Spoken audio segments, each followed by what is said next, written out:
It was a Friday night, September 25th, 1925.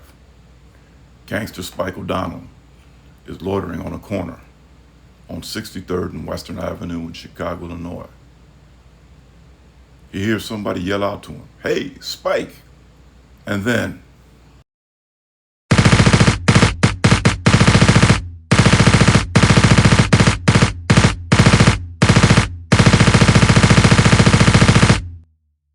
Spike was laying on the pavement face down, unharmed but terrified, while the gunman in the automobile's back seat sat back and laughed.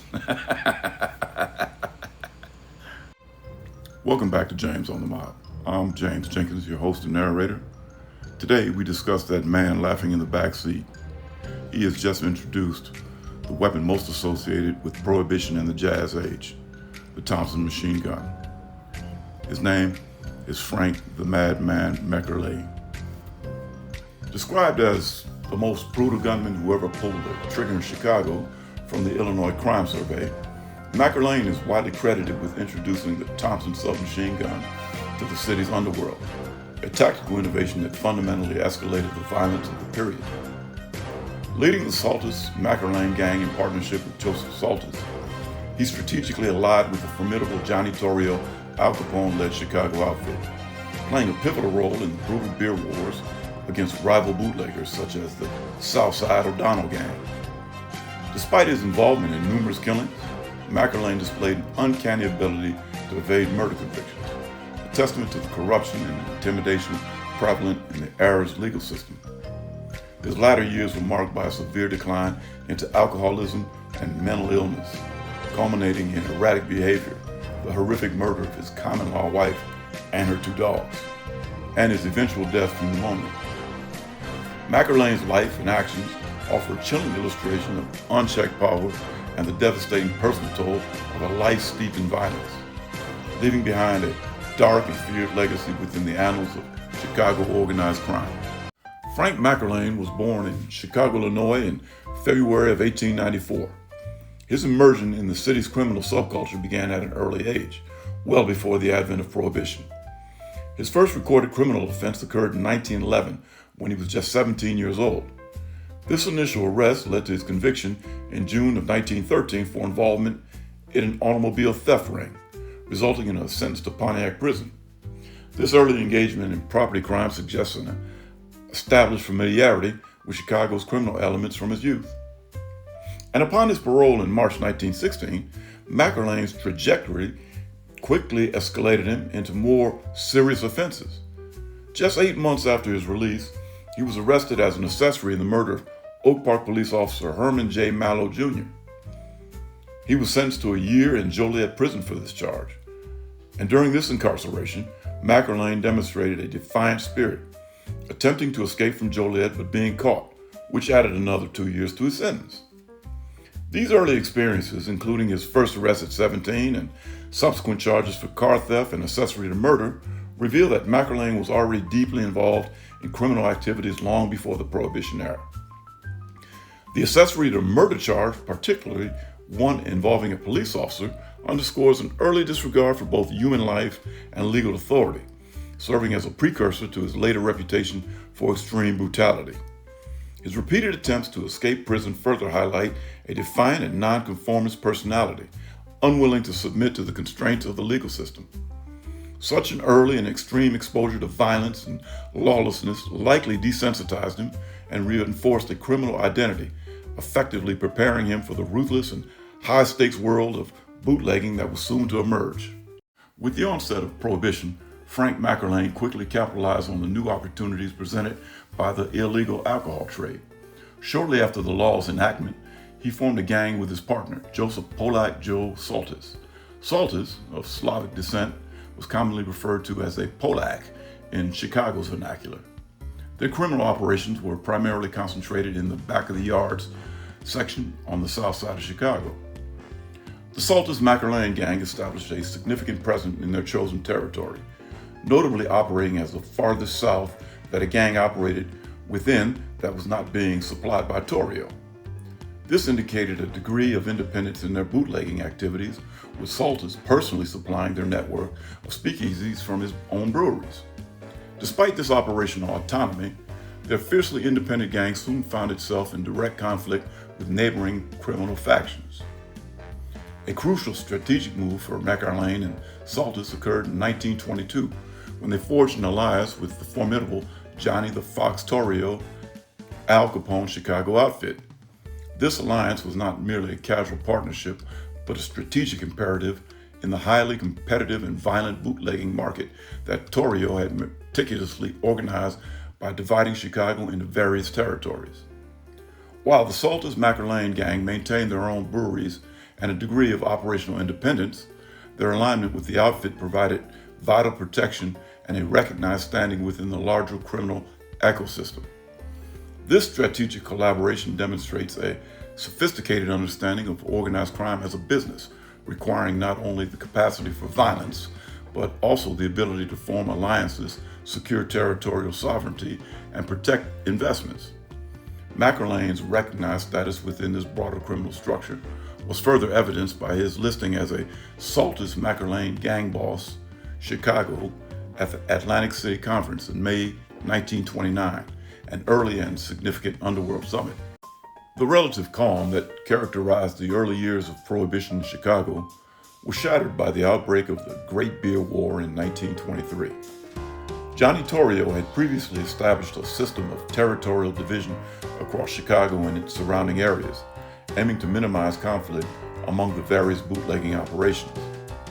Within this system, the Saltis McErlane gang operated in the southernmost territory, notable for its independence, as Joe Saltis supplied his own speakeasies and was not reliant on Torrio's supply chain. The primary catalyst for the beer war was the neglect of the Southside O'Donnell gang, led by Edward Spike O'Donnell and his brothers Stephen, Tommy, and Walter. These brothers had been excluded from Torrio's territorial divisions, as Spike, the oldest and leader of the brothers, was doing time in Joliet prison at the time Torrio was drawing the lines. This would be a rare strategic blunder by Torrio. In 1923, Spike was released and sought to muscle in on the lucrative bootlegging profits by coercing saloon owners to purchase their beer, often at higher prices. McErlane proved to be a merciless combatant in these beer wars, responsible for the slaying of 3 members of the rival O'Donnell gang. Key incidents included the O'Donnells' invasion of Jacob Geese's saloon, a Saltis McErlane customer, on September 7, 1923, which marked the formal commencement of the war. McErlane was implicated in the killings of O'Donnell gang members George Boucher and George Megan on September 17, 1923. And not to forget the Tommy gun assassination attempt on Spike O'Donnell on September 25th. He was also involved in the chilling Take 'em for a Ride murder of Thomas Maury Keene, who was transporting beer from Joliet breweries along with William Egan on December 1st, 1923.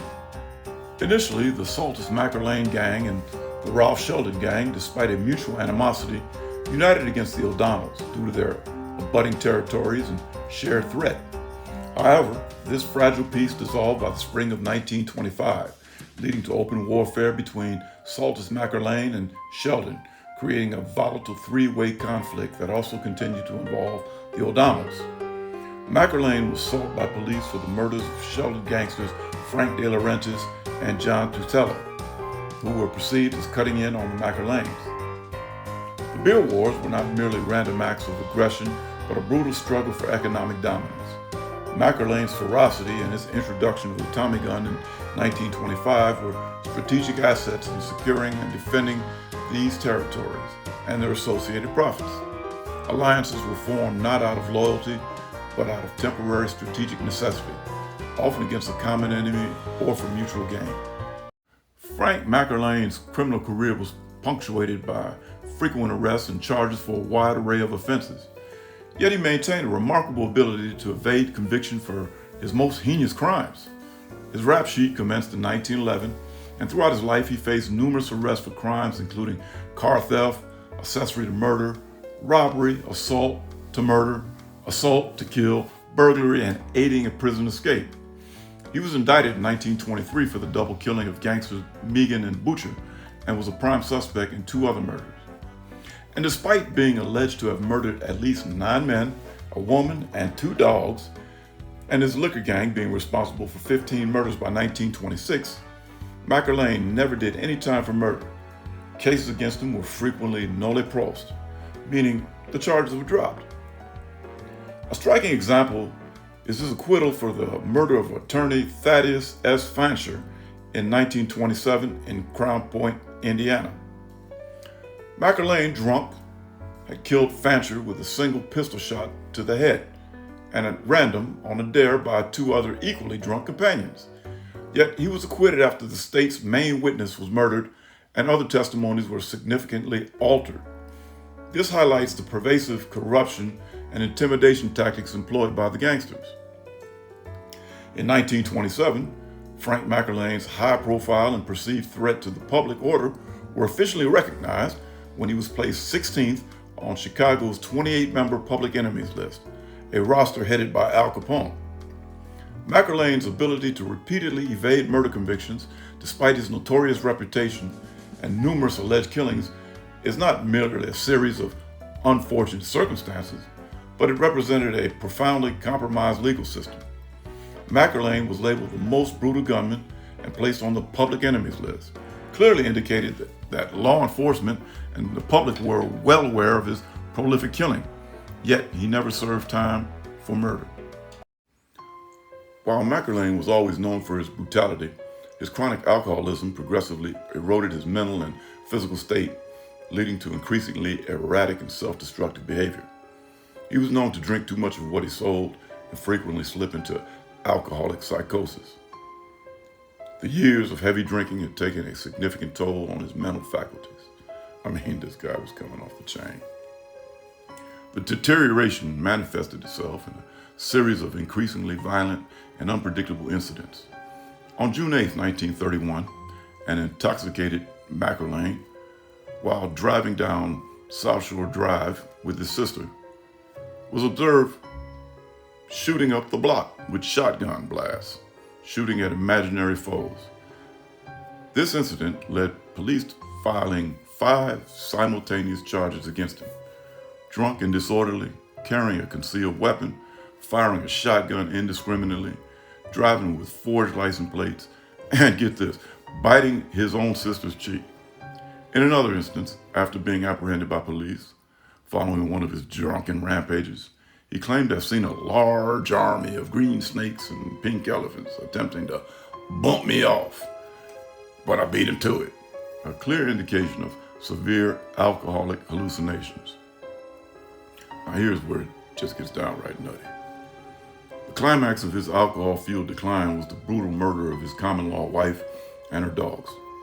On October 8, 1931, exactly 1 year before his death, and the same day that Al Capone was convicted on tax evasion charges, a highly intoxicated McErlane was engaged in a heated argument with his common-law wife, Marion Miller, inside of their car. At a certain point, he finally snapped, pulling over and firing 4 fatal bullets into Marion. In a further act of senseless violence, he then shot and killed her 2 German shepherds, the dogs, reportedly because he was tired of hearing their barking. This act was considered by Chicago police to be the most brutal killing of the century. Police immediately suspected McErlane, concluding that no one but Frank could be so cruel. He fled the scene, but eventually turned himself in 8 weeks later in Madison, Wisconsin. And despite a coroner's jury ruling Marion's death a murder, McErlane was acquitted due to a lack of witnesses. He slipped again. Their relationship had been notoriously stormy, characterized by high decibel, alcohol-fueled fights. In a prior incident, Marion herself had shot McErlane in the left leg, causing a fracture. And while recovering in the hospital from this injury, he survived an assassination attempt when 2 gunmen burst into his room. McErlane, despite his wounds, grabbed a .45 caliber pistol from under his pillow and returned fire, scaring off the assailants. And later, he found those 2 assailants and killed them.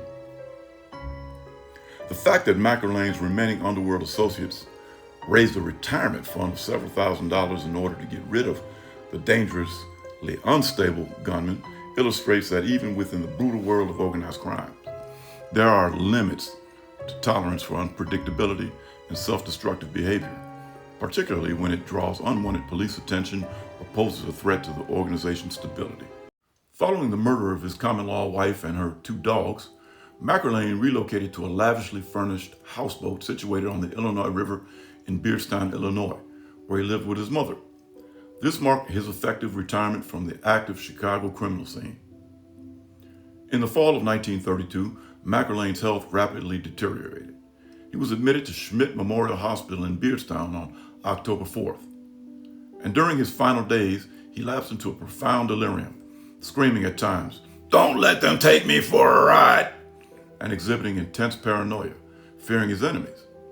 It required 4 attendants to subdue him, and in his agitated state, he struck a nurse unconscious. Hospital staff discovered 4 loaded guns underneath his pillow, a testament to his ingrained paranoia and readiness for violence that persisted until his very end. Frank the Madman McErlane died on Saturday, October 8, 1932, at the age of 38, exactly 1 year after the murder of his wife. The cause of death was pneumonia, and it's a profound statement that McErlane, who survived numerous assassination attempts and was renowned for his extreme violence, ultimately succumbed to a natural cause.